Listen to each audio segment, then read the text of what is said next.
Hello everyone, my name is Ruth Ann Lane and you're on the Elementary Project-Based Learning page on Facebook.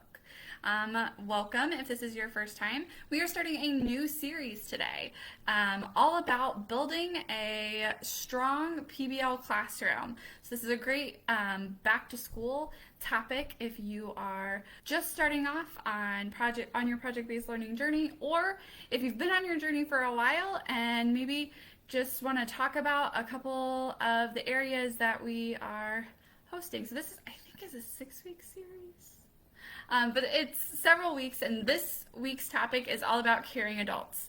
Now, I've talked about caring adults in the past, so if you have specific questions that you want to ask, please feel free to drop them in the comments. If I don't get to them during this live, I will be sure to circle back and comment or give any resources or tag any people that I know might be good resources to communicate with you on that. So without further ado, I'm going to dive into how bringing caring adults alongside us in building our PBL classroom can be helpful at the beginning of the year, and a couple ways to do that. I've started outlining a blog post for this. It's a little bit lengthy. If you have been on our page or group for a while, then you know that I like to take notes to talk about as we go. But so if I'm looking down, that's what I'm looking at. It's my notes. Let's go ahead and we'll dive in with my first kind of tip, I guess, for bringing caring adults in to help build a strong PBL classroom. So these are the things that you would do before you start your PBL unit. Building that classroom culture, that foundation, before you get really into the nitty-gritty of a PBL unit. This can help support your unit and help make sure that your unit is successful as you go. So one of the things that I recommend, and I actually recommend this for community partners too, but one of the things that I recommend with your caring adults is to do a newsletter that specifically focuses on some of your PBL elements. Now, you may already have a newsletter implemented in your classroom, but have you considered how to integrate PBL in it? Maybe you already do that. If so, we would love to see a picture of an example of your classroom newsletter that boasts your PBL units or tells caring adults what you're doing in your PBL unit. If you haven't, though, some suggestions for what to include, or maybe the different areas that you're including in your PBL unit. So this is how we're integrating ELA. This is how we're integrating math. Another suggestion are anything that you need or guest appearances from community partners. You might also consider including images from learning in your newsletter, just different things like that to communicate. And I recommend sending that out every week during a PBL unit, just so caring adults are kind of aware of what you're doing. Another thing is those pictures of your students, including those with caring adults. Now, I know many of us come from schools where our media releases don't allow us to take pictures of kiddos. So I would encourage you, before the kiddos come in, when you're setting up for things, or when they leave and you have some finished products, to take pictures of those items and post those as well, explaining kind of what's going on in your PBL unit. Communication is really important with caring adults because PBL is so different than what your traditional classroom looks like. So caring adults may often feel like they don't know what's going on in the classroom because students maybe aren't bringing home the same kind of things that they would bring home in a traditional classroom. So increasing that communication during a PBL unit specifically can really help to build a classroom culture where your caring adults feel like they are a part of what you're doing, or that they at least understand what it is that you're doing. Another suggestion is sending home extension activities that go with your PBL unit, making them optional, but talking about things or need-to-knows that students bring up. And maybe considering doing maybe a STEM challenge at home, or just a simple task that caring adults can opt in to with their kiddos to interact with some of the same information and some of these same topics that you're doing in your PBL unit. Or maybe even including a component of your PBL unit, maybe inviting a caring adult to take a student, to take their student somewhere as maybe a field trip that we can't necessarily go on, but you can be our ambassador and bring back information.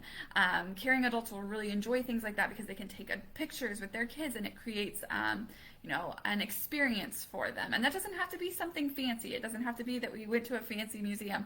It could be that we went to Taco Bell and talked about our customer service experience and shared that with the class before we have some kind of a customer service event. So just simple things where you can include those caring adults.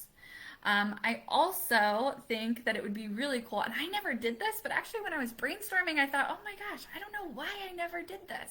But I would recommend, and maybe try it out and let me know how it goes, establishing a way to communicate PBL ideas from home. Now, bear with me. I used to have kids bring in ideas all the time, and they would just walk up and they would tell me, oh, over the weekend we went here and we saw this issue in the community. Can we do a PBL unit about that? But it got me to thinking, because as PBL facilitators, we often develop lenses where we are seeing issues in our community all the time, but we develop those same lenses in our kiddos. And because we develop them in our kiddos, they are communicating with their caring adults about the things that they see in their environment, in the world. So wouldn't it be cool to create some kind of a method for caring adults and for students to communicate about PBL unit topics from home? I have a couple suggestions for that. One, you could create just a simple Google Doc where they can collaborate on. That's probably for older elementary students. But another thought was maybe make a parking lot for your classroom with slips that you send home at the beginning of the year, where students can write ideas once they have them and bring them back to put on that specific parking lot. Another thought is to post a prompt the same day every week. So if you have a classroom Facebook page, or you do Class Dojo or Seesaw, any of these digital platforms, create a post that is every Friday or every Monday, where caring adults know, okay, every week on Monday, our facilitator asks, does anyone have anything related to our PBL unit to share? Does anyone see any issues in our community that they want to share? That way, it's the same day every week, and your caring adults and students know to count on that and can communicate there. So just kind of a thought. I would love, if you do something like that, I would love for you to put that in the comments or to share it with us if you implement something like that. All right, so communication, number one, and it should be number one always because it's so important. All right, my second suggestion, and I think this will probably be my last one because I have 3 or 4, but they're in this very long page. And so, so I think this will probably be my last one because I don't want to take up all of your time today.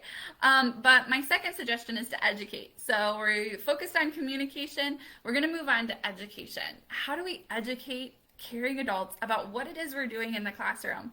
You know, I won't lie, sometimes I could notice when I was not doing a very good job of educating the caring adults in my classroom about what we were doing, because I would get comments that really cut me to the quick. Things like, I don't feel like I know what's going on in the classroom, or things like, I don't even know what your PBL unit is about. So those to me would say, you know, at first, you know, I have to get over the feeling of, oh man, I failed, and think about what that really means. Because what that really means is caring adults are feeling like they are not being communicated with enough, or perhaps they are not educated enough in what project-based learning is, that the things that are coming home or the ways that we are communicating are falling short. So I recommend doing some kind of a what is PBL night, a caring adult informational night. I recommend doing this at the beginning of the year or before you do your first PBL unit. So maybe you've planned a PBL unit, but you're not planning to do it until next spring.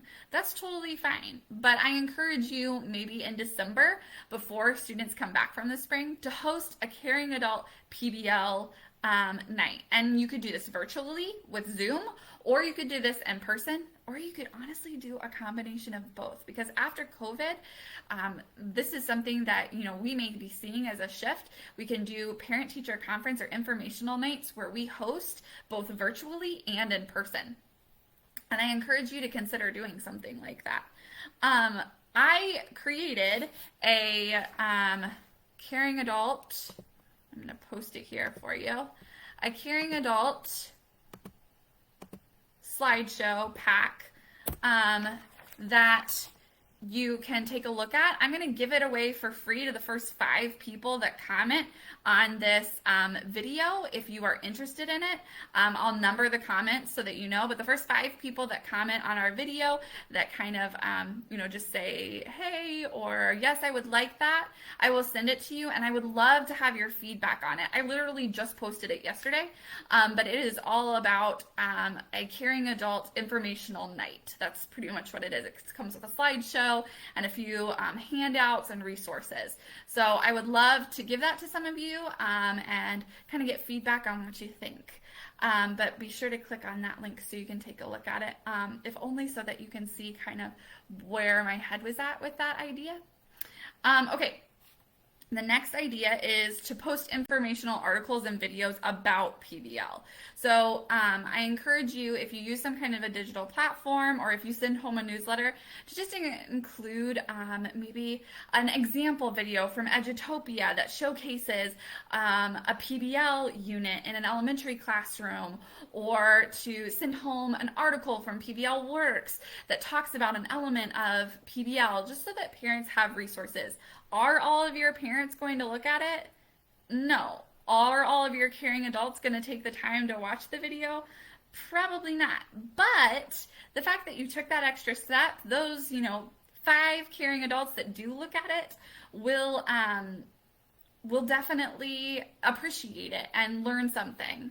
Oh, good, Nicole. I will definitely send it your way.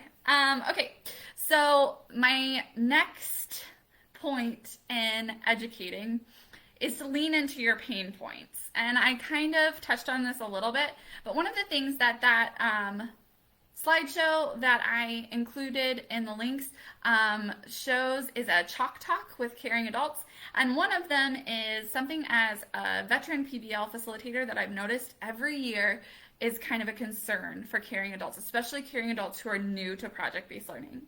So if you're not familiar with what a chalk talk is, the general gist of it, there's a whole protocol with it, but the gist of it is that you put posters up around the room with different thought prompts, and you walk around and using only your pen, you talk or write out your thoughts about that specific poster. So with thinking about a pain point, I always touched on group work with my caring adults before we started our PBL units. How do you feel about group work? What does group work, when you think about group work, what comes to mind with education? You'll always have those caring adults that are really worried, A, that their student is going to be the one that's doing everything, or B, that their student really prefers to work individually. They'll say they do best when they work individually. And there are kids that do, but we all have to learn how to collaborate for almost all careers now. And it's an important skill for us to teach our students. So with that being said, I think that it's important for us to kind of lean into that pain point and touch on how we're going to address those issues.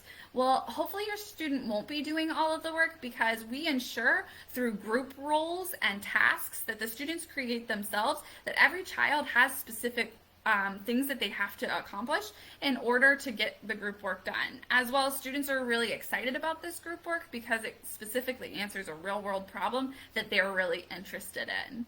And just addressing those specific pain points and leaning into it instead of avoiding it.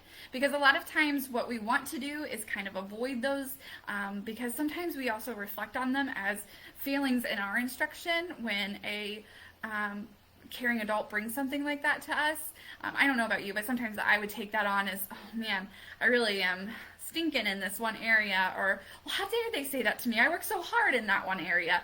But honestly, if we lean into that and we reflect on that, we can take away ways to communicate. And honestly, educate our caring adults in what we are doing in the classroom to meet those specific needs. So if we are putting in group roles, or if we are doing daily conferences with specific students who express that they struggle in group work, or setting conflict resolution strategies into place so our students know what to do when they have an issue with their group, and showcasing these to caring adults, whether it's in letting them know that that's something that we do at a informational night, or it's simply taking a picture of our conflict resolution strategy board and posting it on our platform, our digital platform, or putting it in our printable newsletter.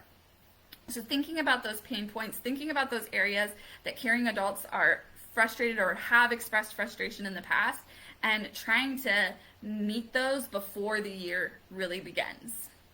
So those are two of my tips or suggestions for bringing caring adults into building a strong PBL classroom.